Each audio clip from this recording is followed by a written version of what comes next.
ప్రత్యేక రాష్ట్రంగా ఏర్పడిన నాటి నుంచి తెలంగాణ రాష్ట్రాన్ని కరెంట్ సమస్యలు వెంటాడుతున్నాయి. ఓ పక్క కొత్త ప్రాజెక్టుల స్థాపనకు ముఖ్యమంత్రి కేసీఆర్ ప్రయత్నాలు చేస్తుంటే ఇప్పటికే అందుబాటులో ఉన్న విద్యుత్ ప్లాంట్లు ఉత్పత్తికి నోచుకోకుండా తయారయ్యాయి. ముఖ్యంగా ఉచితంగా వచ్చే జల విద్యుత్ ఉత్పత్తికి అంతరాయం ఏర్పడటం తెలంగాణకు ఆర్థికంగానూ నష్టదాయకమైంది. ఇటీవల కురిసిన భారీ వర్షాలకు ప్రాజెక్టులన్నీ నిండాయి. ఇదే తరుణంలో lower Jurala hydro electricity power house, Nagarjuna Sagar left canal power హౌస్లు నీట మునిగిపోవడంతో హైడల్ పవర్ ఉత్పత్తిలో 180 మెగావాట్లు అందుబాటులో లేకుండా పోయింది.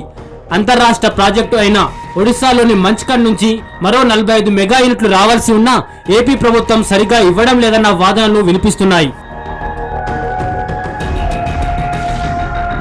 Lower Jurala Sagar left canal power హౌస్ల మునక వల్ల ఆర్థికంగానూ Telangana నష్టపోతుంది.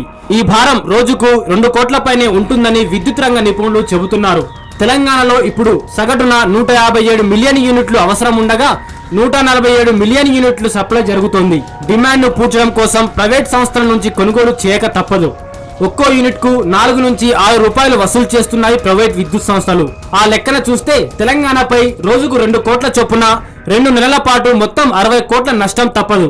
Nagarjuna Sagar left canal power house, ఇందులో 2 యూనిట్లు, ఒక్కొక్క యూనిట్ సామర్థ్యం 30 మెగావాట్లు ఉంది. అంటే 60 మెగావాట్ల విద్యుత్తు నష్టపోతున్నాం. ఇది కూడా ఇటీవలనే మునిగిపోయింది.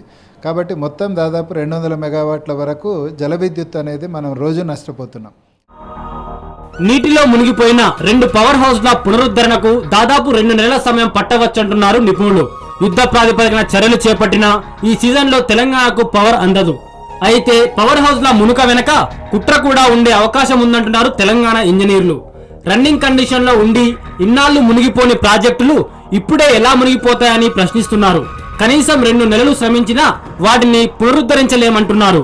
ఒకటి ఏంటంటే జూరాలలో దాదాపు 240 మెగావాట్లకు సంబంధించిన జరిగిన అవకతవకలన్నిటికీ సంబంధించి state government, Telangana state government ఒక కమిటీ వేసింది. ఆ కమిటీ రిపోర్ట్ ఇంకా రాలేదు. కానీ మాకు ఒక డౌట్ ఏమనిపిస్తుందంటే ఇమ్మీడియట్గా జూరాల పవర్ ప్లాంట్ మునిగిపోవడం తర్వాత నిజంగా దాదాపు 25 సంవత్సరాలు పనిచేసిన నాగార్జున సాగర్లో ఎప్పుడు జరగని పరిస్థితి, ఇప్పుడే మళ్ళీ ప్లాంటు 2x30 అంటే 60 మెగావాట్లు ఇప్పటికీ నీటిలో మునకగా ఉండడం చూస్తే చాలా బాధ అనిపిస్తుంది. అయితే ఇక్కడ 2 విషయాల్లో ఒకటి కోడీకరిస్తే అక్కడ సీమాంధ్ర అధికారులే డామినేషన్ ఉంది, ఇక్కడ కూడా సీమాంధ్ర అధికారులే ఉన్నారు. ఎస్సీ సీమాంధ్రకు సంబంధించిన వాళ్ళు ఇక్కడ ఉన్నారు, అక్కడ ఉన్నారు. కాబట్టి ఇది ఏమైనా వాళ్ళు వాంటెడ్లీ చేస్తున్నారా అనే ఒక యాంగిల్ మాత్రం అనిపిస్తుంది. ఇబ్బందుల సంగతి ఎలా ఉన్నా శ్రీశైలంలో 900 మెగావాట్లు, సాగర్ మెయిన్ పవర్ హౌస్ లో 815 మెగావాట్లు, అప్పర్ జూరాలలో 240 మెగావాట్ల ఉత్పత్తి నిరాటంకంగా కొనసాగడం తెలంగాణకు ఉపశమనం కలిగిస్తోంది. అన్ని ఉన్న అల్లునోట్ల శని ఉన్నట్టు తయారైంది తెలంగాణ జల విద్యుత్ పరిస్థితి. ప్రాజెక్టు మునిగిపోవడంతో నీళ్లున్న ఉపయోగం లేకుండా పోయింది. అధికారుల నిర్లక్ష్యమో ప్రకృతి ప్రకోపమో కానీ ఆర్థిక భారం మాత్రం ప్రజలపై పడుతుంది. జర్నలిస్ట్ అనిల్తో కలిసి సాంబశివరావు, 99 టీవీ, హైదరాబాద్.